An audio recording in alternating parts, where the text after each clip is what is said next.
Manaka ya sika mukulu mwa sika oyo tozolobela likambo liloleka na kati ya mboka na biso République démocratique du Congo sur Guel Afrique Télévision. Aujourd'hui, je reçois de nouveau Monsieur Christophe Mouissa tolobela likambo oyo zoleka na kati ya mboka na biso sur les plats politiques, sur les plats diplomatiques, mais na moi bitumba oyo tokolobela mukolo mwa lelo.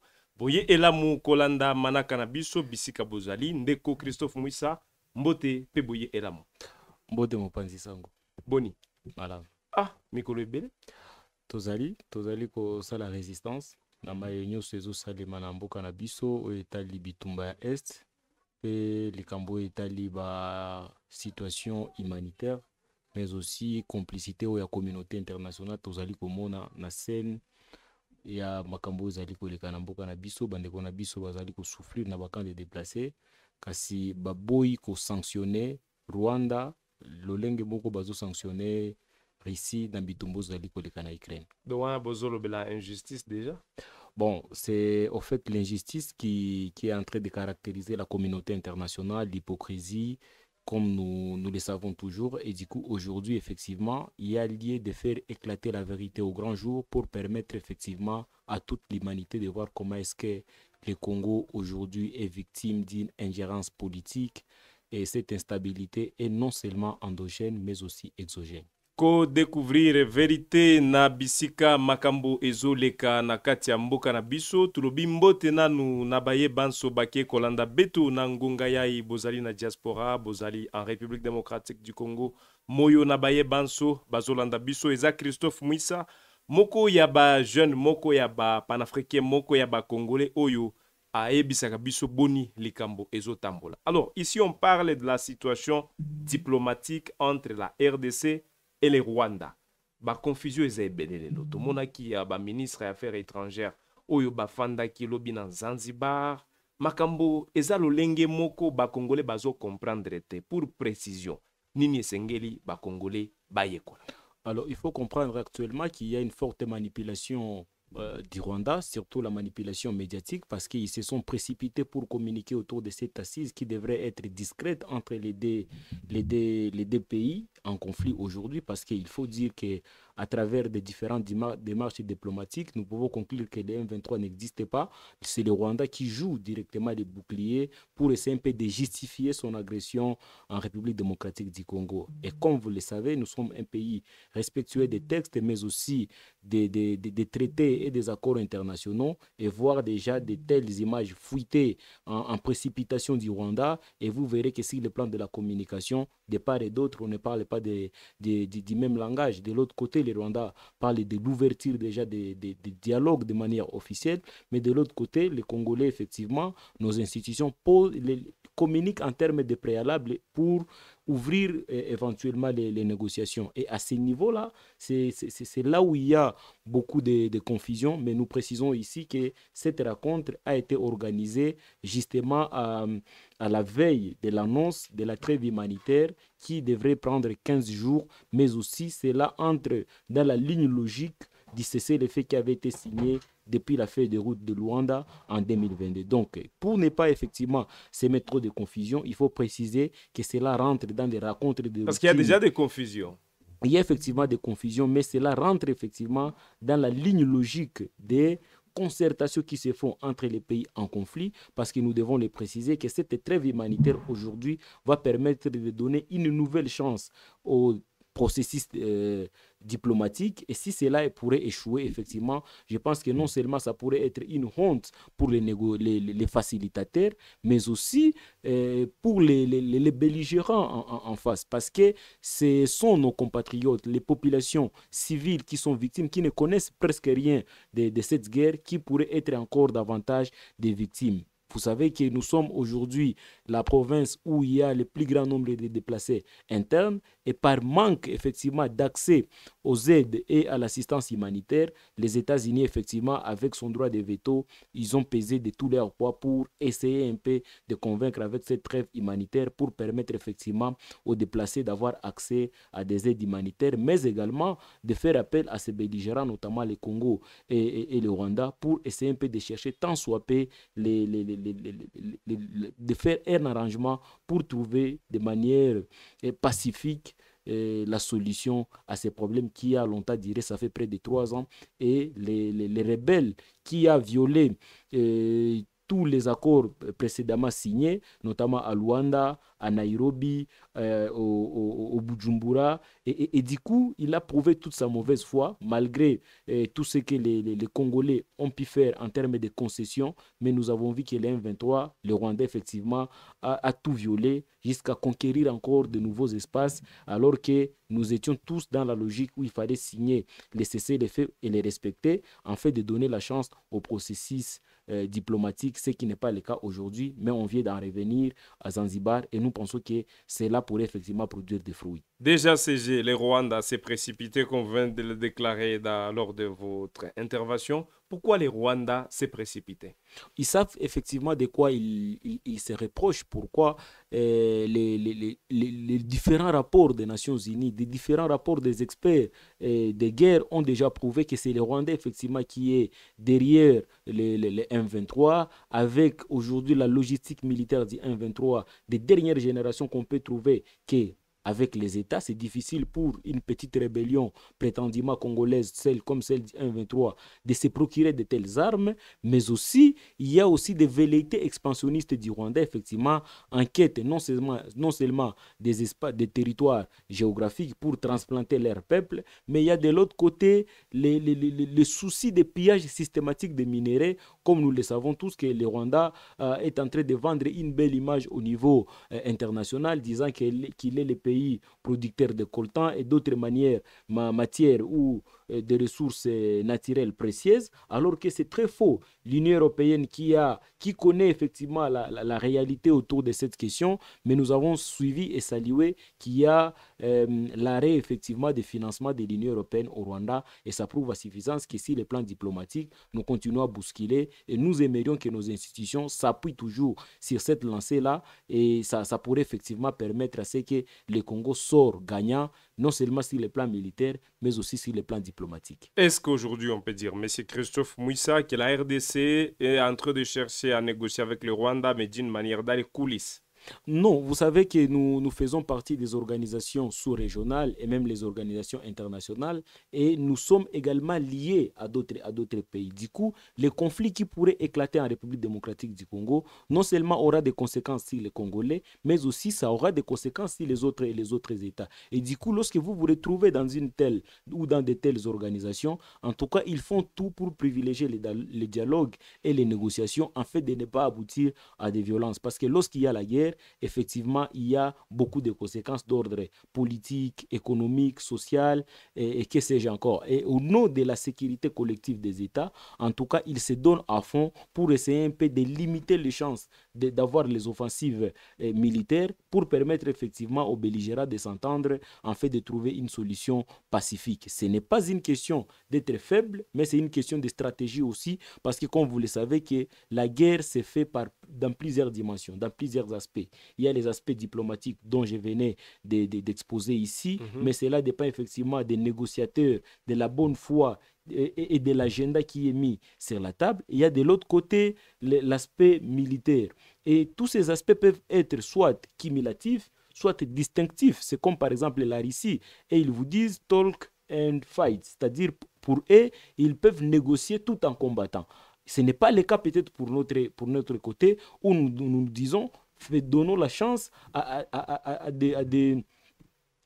ces deux aspects de manière séparée. C'est-à-dire, nous commençons peut-être avec la diplomatie, en entendant où est-ce qu'elle va aboutir. Et de l'autre côté, si cet aspect diplomatique échoue, nous appuyons maintenant sur les leviers militaires. Et c'est sur les leviers militaires, effectivement, là où il y a la majorité du peuple congolais qui en a besoin, parce qu'avec la mobilisation aujourd'hui des Ouazalendo, des FARDC, mais également l'intervention de la SADC, nous nous retrouvons aujourd'hui dans une position de force. Et lorsque vous êtes dans une table de négociation, vous verrez que même la communauté internationale a toujours tendance à se pencher du côté des faibles. La raison pour laquelle ce n'est pas le Congo qui réclame les dialogues, mais c'est beaucoup plus le Rwanda, effectivement, avec ses supplétifs du 1-23 qui réclament les dialogues parce qu'ils savent qu'ils sont dans l'illégalité, ils sont dans l'illégitimité et ils n'ont aucun droit, effectivement, de prendre les armes dans un pays aussi souverain, dans un pays où il y a des institutions légitimement établies et où il y a les moyens de revendication pacifiques, à part c'est de prendre les armes pour tenter effectivement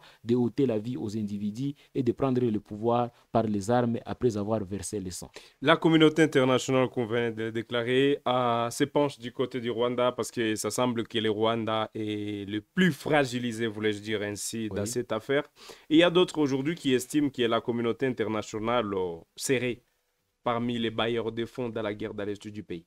Mais lorsque vous voyez toutes ces entreprises qui produisent des fabrications des armes, toutes ces industries effectivement qui fabriquent des tennis, des drones et consorts, lorsque la guerre finit, où est-ce qu'ils seront en train de vendre leurs produits? Donc, ils ont aussi intérêt, effectivement, de ne pas voir la guerre au Congo finisse par les moyens, effectivement, de la suprématie de l'armée congolaise, parce qu'ils savent qu'avec les dialogues, ils peuvent envoyer un groupe d'individus pour aller négocier. Ils restent avec les autres comme les reliquats, en fait, qu'ils pourraient encore mobiliser davantage, parce que, comme nous étions en train de le dire, que cette guerre n'a pas commencé en 2021. C'est une guerre qui a commencé depuis 1993 et ça évolue jusqu'aujourd'hui sous différentes formes. Donc c'est presque la même équipe mais qui continue à changer de varèse, qui fait sous forme de relève pour maintenir les mêmes modes opératoires, les mêmes revendications, mais également les mêmes bailleurs de fonds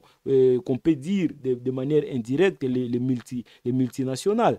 Et en 1997, ils sont venus comme l'AFDEL, accompagnés effectivement par Laurent Désiré Kabila.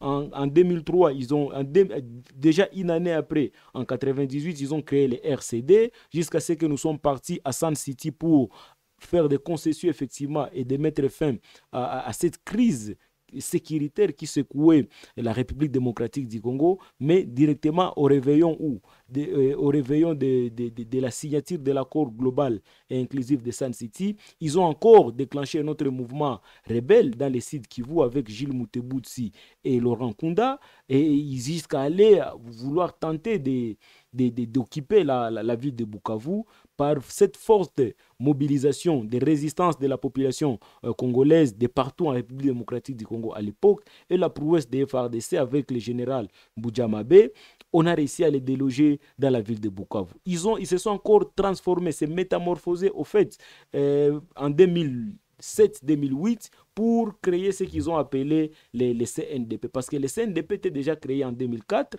pour tenter effectivement de boycotter tout ce qui a été signé en Afrique du Sud, en Sun City. Et ils se sont constitués en mouvement politico-militaire avec comme chef rebelle M. Laurent Kunda à côté de Jean-Marie Runiga qui était le président politique. Donc, ils sont en train de changer de nom, mais ils restent les mêmes. Et aujourd'hui, effectivement, nous nous disons, même si on peut aller négocier, nous allons négocier autour de quel agenda? Nous allons négocier avec qui réellement? Parce que toute la bonne foi, toutes les concessions, nous les avons déjà fait dans les récents processus de dialogue, de négociation. Et aujourd'hui, moi, je ne vois plus, en tout cas, la nécessité de négocier avec tous ces groupes armés, raison pour laquelle vous avez vu nos institutions dire directement que s'il y aura négociation, ça sera avec le Rwanda, parce que c'est le Rwanda qui est, en tout cas, l'architecte au fait de fabrication. Parce que c'est Kagame qui s'est toujours présenté lorsqu'on parle des M23. Mais bien entendu, il veut jouer de toute sa victimisation en disant qu'il est à la fois à la recherche des FDLR, qu'il est à la protection des communautés marginalisées ou minoritaires. À la fois, il s'est dit que non, ce sont des erreurs géographiques de la conférence de Berlin. Donc, on ne sait pas réellement ce qu'il cherche, mais nous pensons qu'il y a des objectifs ou la vision, en tout cas, qui pourrait être étendue allant jusqu'à rechercher effectivement cet empire Himatutsi qui pourrait se créer dans la région de Kivu et imposer une certaine domination aux autres peuples autochtones, ce qui ne passera pas. Acteur de la société civile, Christophe Mouissa, notre invité aujourd'hui, il est aussi un de ces personnes qui aujourd'hui nous parlera comment est-ce qu'il fait partie de ces victimes de ces affres de guerre dans l'est du pays. Monsieur Christophe Mouissa, Yomoko Lobike, Soki Bitumba et Salemi a bien à Congo, ce n'est pas seulement les Congolais qui vont souffrir, mais c'est la région qui va souffrir. Est-ce qu'aujourd'hui, Tokoloba, la région en soi se préoccupe de la guerre qui se passe dans l'est du pays? Oui, vous savez que le Congo, après avoir adhéré à l'Eastern Africa Community, aujourd'hui, nous constituons sous forme d'un grand État interconfédéral en Afrique centrale où nous faisons partie, effectivement, où nous pourrons compter plus de 200 millions d'habitants lorsque vous annexez le Congo, le Rwanda, l'Ouganda et le Burundi. Et du coup, certains peuvent être touchés par des violences armées, d'autres peuvent être touchés indirectement par les aspects économiques, et d'autres même peuvent être touchés par la perte, effectivement, de leur identité. Donc, personne ne peut sortir gagnant dans cette histoire, que ce soit le Rwanda, que ce soit effectivement l'Ouganda et les autres pays qui composent aujourd'hui l'Eastern Africa Community. Mais aussi de l'autre côté, il faut voir la stabilité politique pour venir investir. Donc au même moment que vous voulez mener la guerre, au même moment que vous voulez entreprendre, il y a toujours des aspects qui sont interconnectés par rapport à l'environnement sociopolitique et économique. Et dans ces genres de cas, le plus souvent, vous ne verrez pas les investisseurs. Je me demande aujourd'hui, avec l'investissement aujourd'hui que M. Kagame a déjà fait au Rwanda, si ce pays est touché, c'est-à-dire tout sera ruiné. Ils veulent présenter le Rwanda comme étant un pays qui a un bon tourisme, un bel espace où on peut venir faire les affaires et tout. Mais vous imaginez si aujourd'hui la guerre touchait cette région, que ce soit les banques kenyanes qui sont en République démocratique du Congo, qui seront peut-être à court de liquidités dans leur caisse. Donc moi je pense qu'il y avait lié effectivement de jouer un franc jeu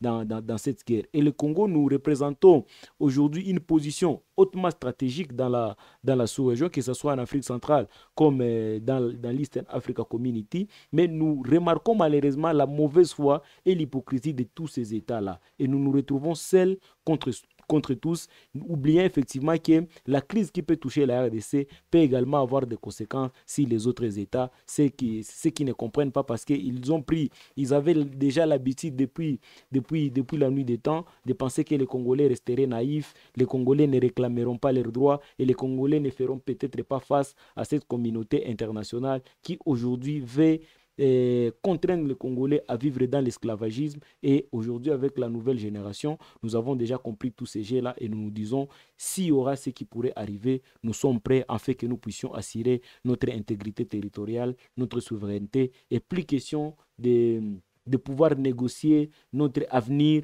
plus question de pouvoir négocier notre intégrité territoriale. Et du coup, nous sommes aujourd'hui dans une position, nous voulons prendre notre décision, notre destin à main avec cette autodétermination, cette autoprise en charge. Et nous pensons que la vérité sera de notre côté. Et si nous continuons sur cette lancée, en tout cas, nous allons contraindre cette communauté internationale à faire de manière équitable les traitements de certains partenariats. Sans même l'appui des États-Unis, Union européenne, communauté internationale, vous pensez que vous allez y arriver? Oui, nous pouvons y arriver parce que la première force d'un peuple, effectivement, c'est sa prise de conscience, c'est son unité, sa solidarité, mais également la manière d'agir ensemble. Et aujourd'hui, c'est sur cette lancée-là que nous sommes en train d'aller, parce que tous les conflits, toutes les guerres pour lesquelles nous avons été victimes, en tout cas, on pensait que ça serait des guerres qui pourraient décevoir les Congolais jusqu'à accepter la balkanisation. Mais aujourd'hui, par contre, c'est devenu des enjeux ou des événements qui ravivent encore davantage l'esprit patriotique des Congolais, qui renforcent notre amour envers la patrie, qui renforcent encore notre solidarité. Et du coup, ils se retrouvent maintenant au bout des stratégies, raison pour laquelle ils commencent à manigaser des histoires et à instrumentaliser la population, la manipuler. Mais aujourd'hui, nous sommes tous focus en comprenant effectivement qui est le véritable ennemi de notre pays, et c'est ce que nous sommes en train de recommander à notre gouvernement, de pouvoir à un certain moment quitter certaines organisations dans lesquelles nous ne voyons pas l'intérêt de notre population. Vous vivez à Goma, on va faire sur ces points. Il y a des choses aujourd'hui que les gens veulent bien comprendre. Peut-être s'il y a certains qui sont à Kinshasa, d'autres à Lubumbashi, à Kisangani, au diaspora. Il y en a beaucoup un peu qui se demandent la question là. Aujourd'hui, le Rwanda est parmi les pays, entre guillemets, en Afrique, producteurs de matières premières, de matières précieuses, on peut dire. Il y a or, diamant et tout le reste. Aujourd'hui, on parlait du Rwanda. Au standard international, le Rwanda est présenté comme le pays modèle en Afrique. Il y a des experts qui ont fait savoir, des experts américains d'ailleurs, qui ont fait savoir que le Rwanda entre guillemets, traque même ses rapports, même son économie. Ce n'est pas la vérité qui est visible sur tout ce que Kagame présente dans ses rapports. Ce n'est pas la réalité au Rwanda là-bas. Alors, vous êtes à Goma. Nous avions aussi entendu que Kagame a déclaré qu'il y a ces terres en RDC, qu'il les réclame d'ailleurs parmi ces réclamations. Alors, pour commencer d'abord, est-ce qu'au Rwanda, il y a des gisements? Ça, c'est un. Deuxième question. Les Rwandais qui est vanté aujourd'hui, est-ce que c'est la vérité, ce que les gens sachent sur les Rwandais? Est-ce que c'est la réalité de ce qu'on trouve au Rwanda? Parce que, au-delà de ça, nous avions aussi entendu des personnes qui disaient que le pomme de terre, le maïs et d'autres choses qui viennent à Rutshuru, qu'on pille à Rutshuru, c'est les mêmes choses que les Rwandais vendent aux gens dans la ville de Goma. Maintenant, qu'est-ce qu'il faut comprendre? Est-ce que la réalité Rwanda est productif ou c'est les richesses du Congo qui mènent les Rwandais à ces standards? Alors, moi, je pense qu'il y a trop de manipulations, comme j'ai commencé mon propos, parce que les Rwandais, effectivement, lorsque vous voyez les guerres qui ont été menées dans la région du Kivu, les Rwandais tirent beaucoup de dividendes dans cette histoire.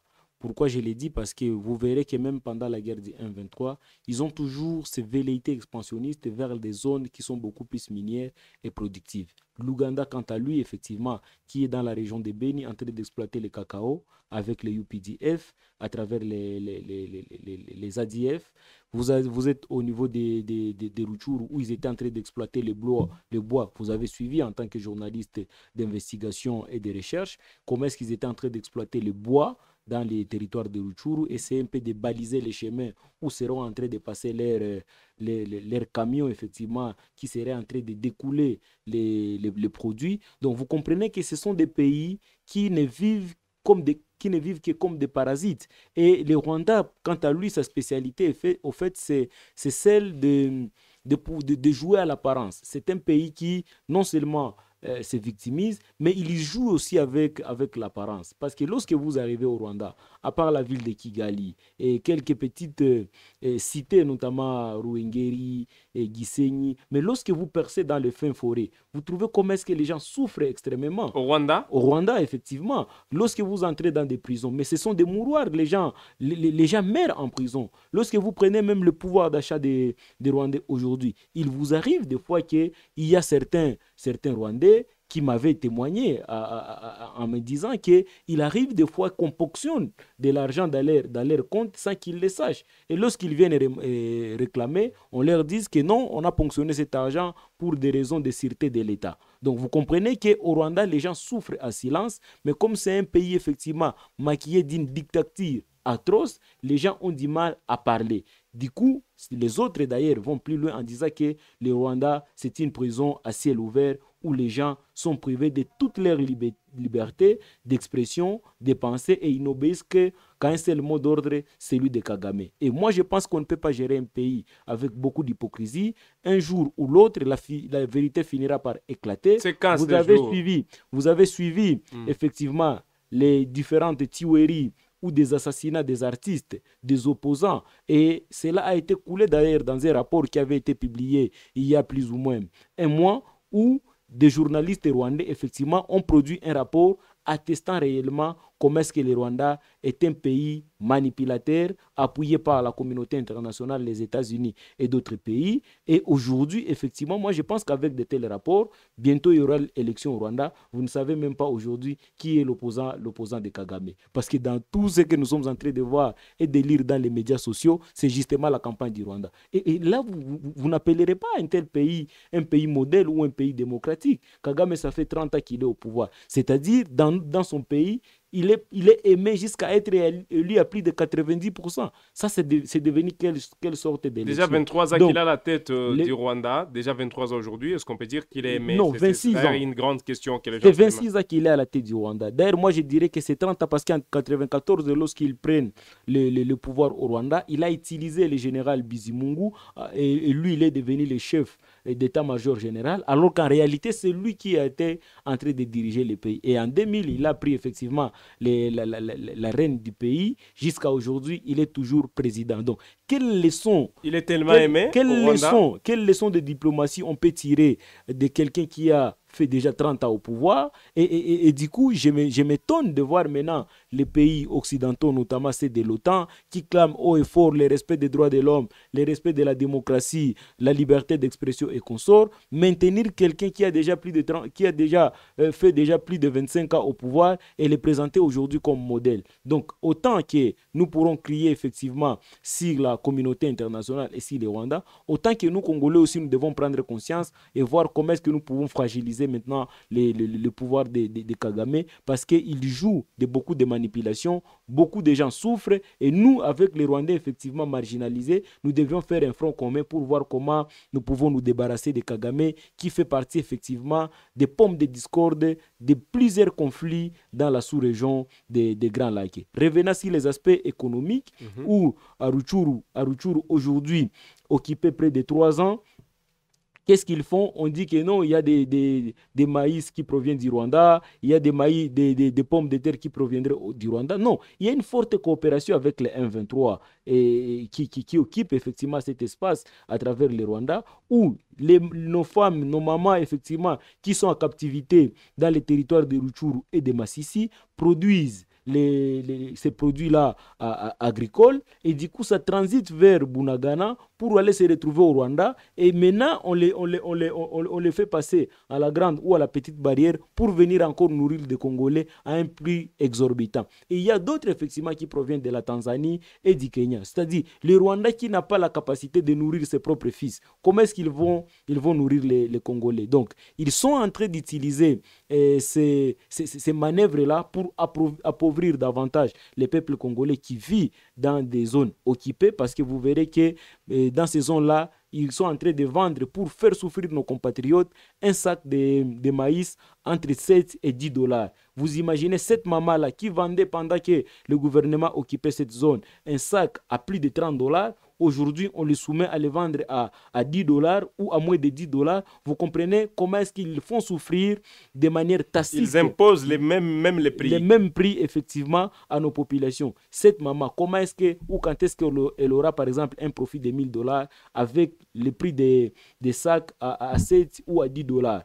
Vous comprenez qu'ils le font pour faire fatiguer ces femmes-là, en fait qu'à un moment donné, elles peuvent se fatiguer à ne pas gagner ce dont ils ont toujours rêvé, en fait d'exécuter leur projet. Donc le Rwanda n'est pas un pays modèle, on peut le dire et le confirmer, bien que soutenu indirectement par les pays de la communauté internationale en termes de gestion, de démocratie, de genre et consorts. Mais nous, à notre niveau, nous resterons focus et nous le dirons toujours haut et fort en disant que, en tout cas, le Rwanda est à bout de stratégie. Le fait déjà pour eux de commencer à pérorer dans les médias et un peu partout prouve à suffisance. Ils ont commencé à parler, Kagame, ils ne parlaient pas avant. Cette résistance, effectivement, est en train de produire ses fruits. Tout ce que nous demanderons maintenant à notre gouvernement, c'est de se ranger du côté du peuple, en fait que cette résistance devient de plus en plus populaire et nationale. Et nous vous rassurons effectivement que dans un bref délai, nous pourrons avoir des solutions à cette guerre et contraindre les Rwandais effectivement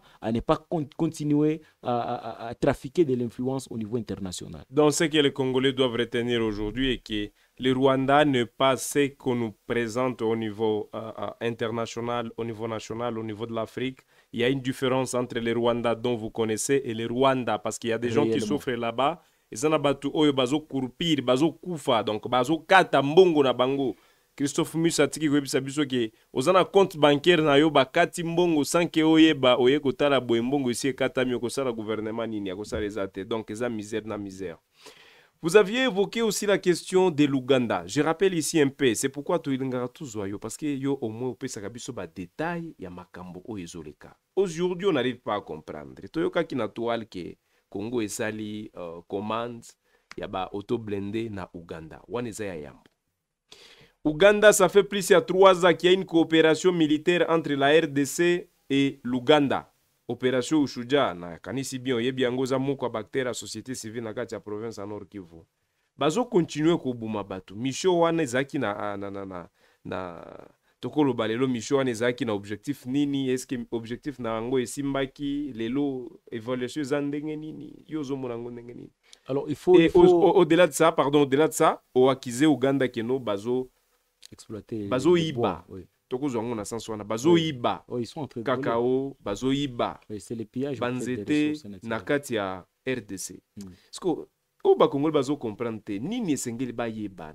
Ouganda Alors, zo sunga biso. alors, en réalité, au même titre que nous sommes en train de considérer le Rwanda, ça devrait être les mêmes titres que nous devons traiter l'Ouganda. Ce sont des pays tellement frères avec la complicité de ces deux chefs d'État qui ont une histoire ensemble. Et du coup, c'est nous les Congolais qui semblons être des grands perdants dans les relations. Et nous devons vraiment être très vigilants parce que la naïveté, effectivement, de nos institutions d'avoir fait confiance au Rwanda et au Ouganda, aujourd'hui, ça paye cash. Il faut que nous puissions vraiment dire la vérité à notre population parce que si et seulement si l'Ouganda ne faisait pas partie des pays agresseurs, en réalité, il fermerait déjà la frontière avec le Congo à travers Bunagana. Parce que, sachant déjà que Bunagana est occupé par des forces illégales ou des rebelles qui prétendraient être des Congolais, en réalité, ils ne peuvent pas coopérer avec des rebelles parce que ces rebelles n'ont pas la légitimité, n'ont pas la légalité d'exercer une entité en République démocratique du Congo.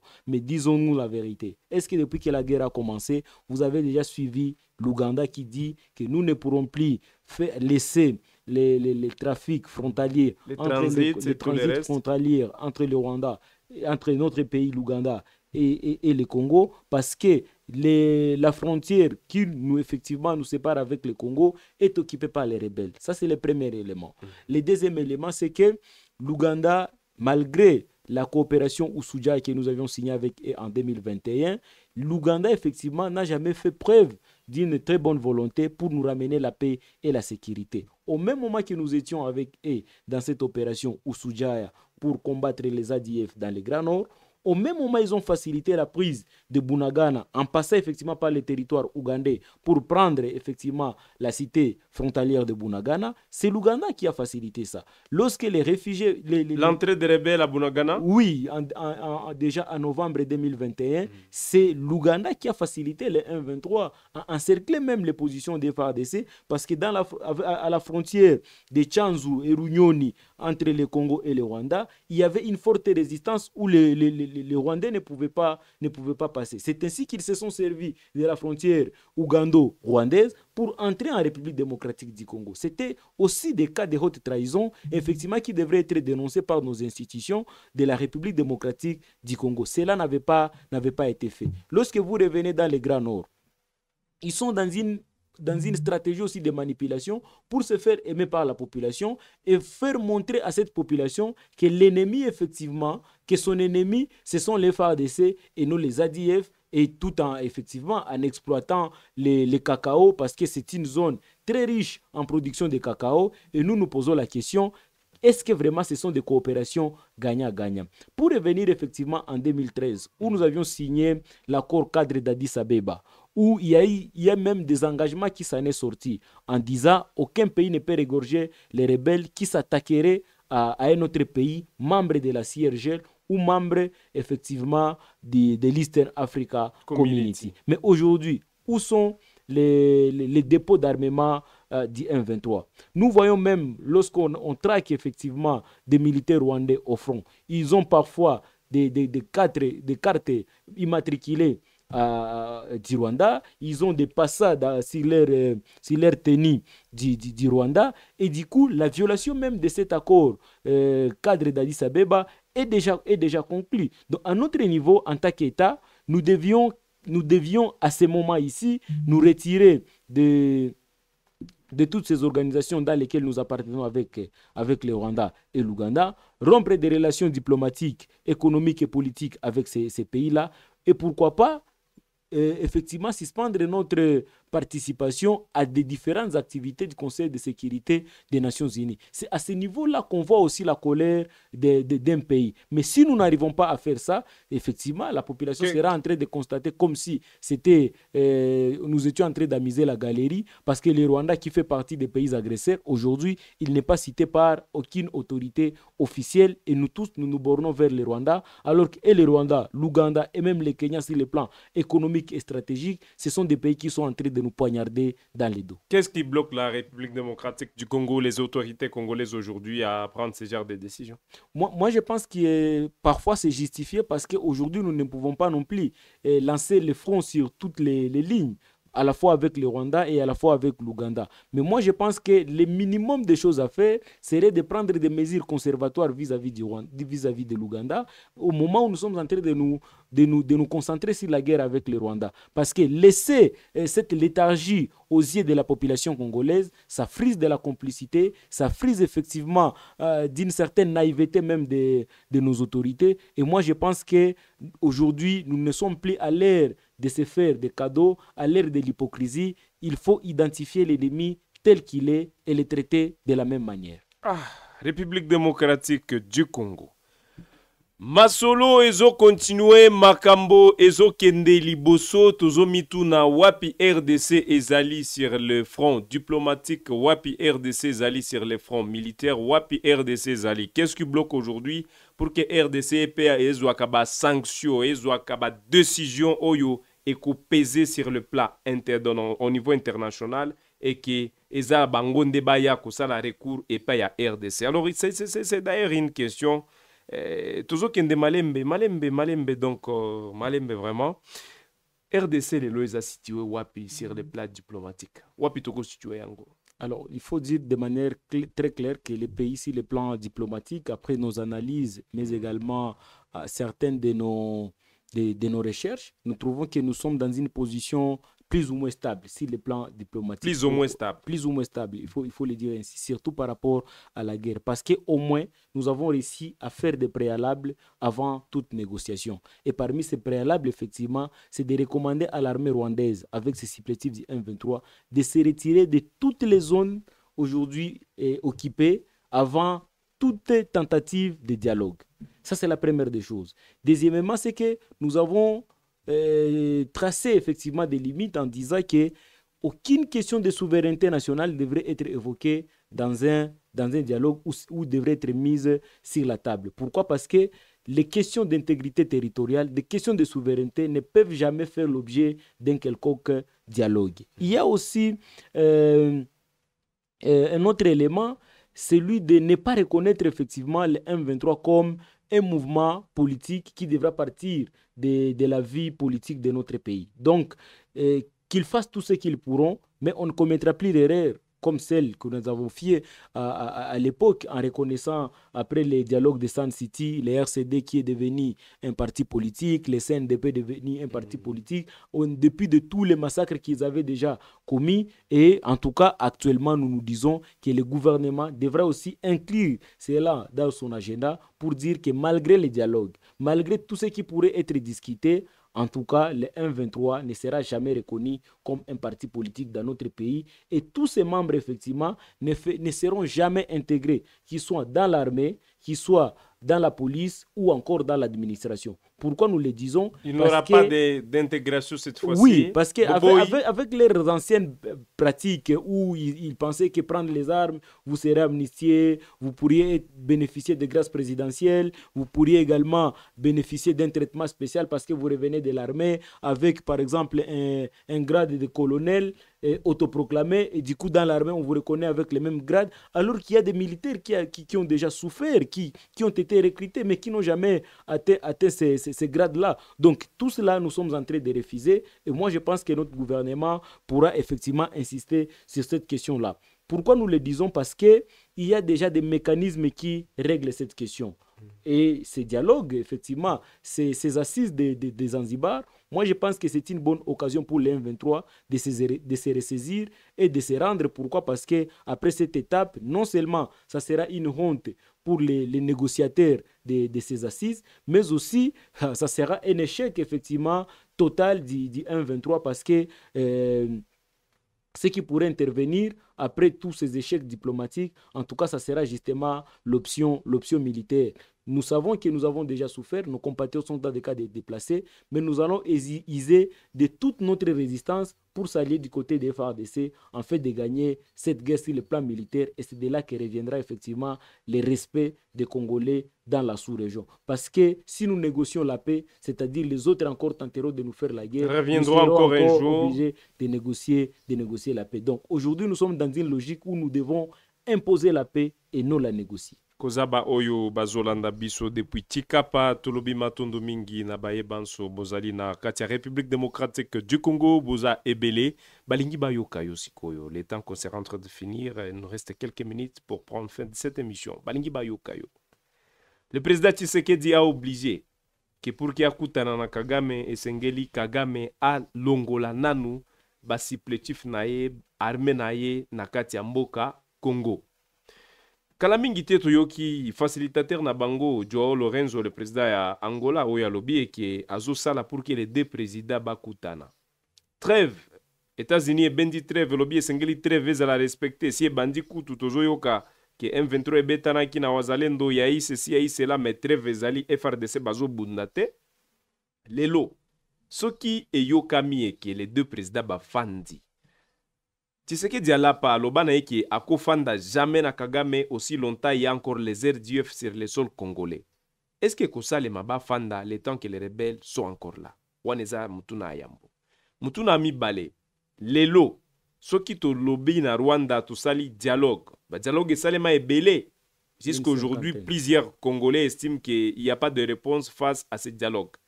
Soki bakei kofanda et qu'il n'y a plus de solution oyo etiki ke ba fanda donc ba yokanité, je voulais dire qu'est-ce qui va suivre après na ngambo ba congolais bokosala nini et puis bozo exiger gouvernement et cela nini. Voilà les deux questions. Alors pour la première question, il faut préciser que lorsqu'un chef d'État parle, il parle en fonction des contextes et en fonction des enjeux.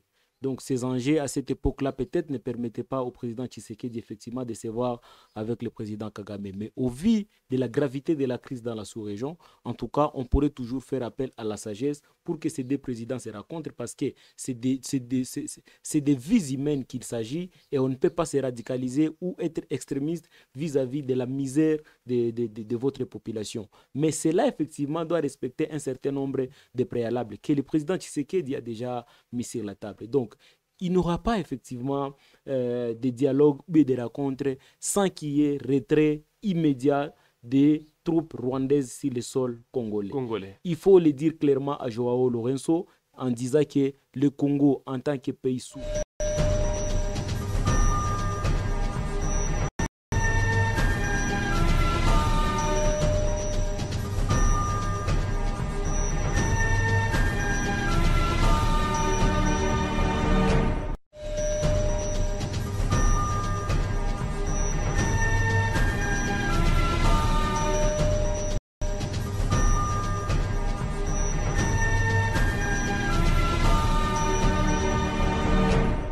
imposer en disant bon, si vous ne voulez pas X ou Y, c'est que nous allons maintenir nos positions et du coup nous serons en train de perdre le contrôle de ces zones-là et ça nous ne pouvons pas accepter. Deuxièmement, c'est que il n'y aura pas de l'amnistie où les gens effectivement qui ont commis des crimes de guerre, des crimes contre l'humanité, aujourd'hui susceptibles d'être qualifiés de génocide, les massacres de Kishiché, les pillages systématiques de minéraux à Kichanga, à Rubaya, dans les Somikivu. Nous ne pouvons pas laisser tout cela quand même passer inaperçu parce que ce sont des vies de Congolais qui ont péri. C'est la population congolaise effectivement qui a manqué de tous ces droits liés à leur terre, liés aux droits civiques d'ailleurs pour certains qui n'ont pas voté dans les Massis et dans les Rutshuru. Et tout cela ne peut pas passer inaperçu ou impuni. Donc, ils doivent respecter les préalables posés par la République démocratique du Congo et respecter également les mécanismes qui sont déjà mis en place au niveau national, notamment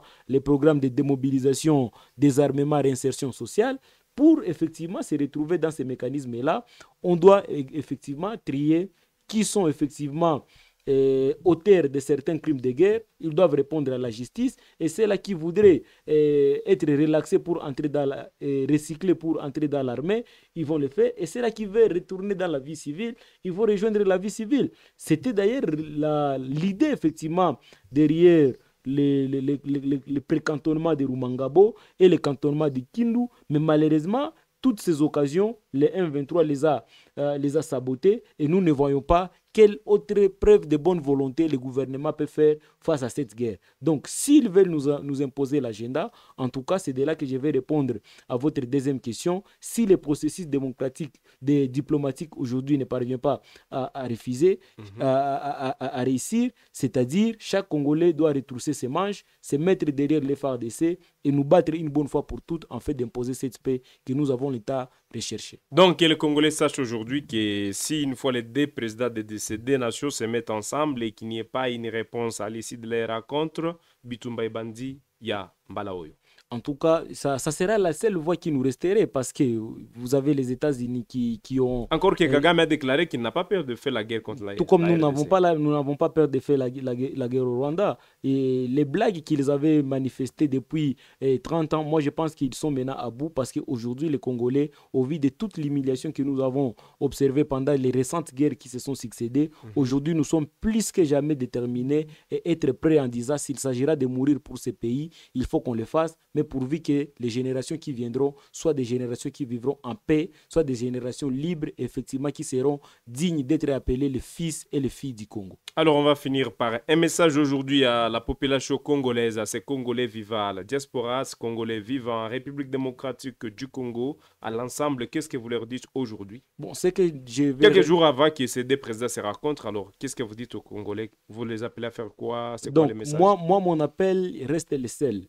Parce que c'est la résistance, effectivement, qui va prouver notre unité. Et cette unité se ressortirait, effectivement, de notre solidarité entre nous. Parce que l'ennemi cherche par tout le moyen comment nous diviser, comment nous opposer et comment nous séparer. Aujourd'hui, le pays est dans un tournant très décisif de son histoire où si nous perdons cette guerre, en tout cas, ça ne sera pas seulement la honte du président de la République, mais ça sera la honte de tous les peuples congolais, en voyant des millions de Congolais avec tous ces statistiques que nous avons, plus de 100 millions de Congolais, être bâtis par un petit pays qui ne compte pas, même pas 20 millions d'habitants. En tout cas, moi, je pense qu'aujourd'hui, c'est plus que jamais le temps de nous ranger en ordre de bataille, en fait que nous puissions appuyer nos institutions et les FARDC pour que nous puissions gagner cette guerre. Certes, nous avons des problèmes en interne, nous pouvons les régler, mais tant qu'il y a la guerre, c'est difficile de traiter ces problèmes. Donc, l'ennemi commun aujourd'hui, c'est le M23 appuyé par le Rwanda et l'Ouganda. Et si aujourd'hui, nous tentons encore de nous diviser davantage, c'est-à-dire nous serons en train d'ouvrir les brèches à ces ennemis que nous ne pouvons pas laisser, en tout cas, venir nous dominer, venir nous esclavagiser, c'est nous.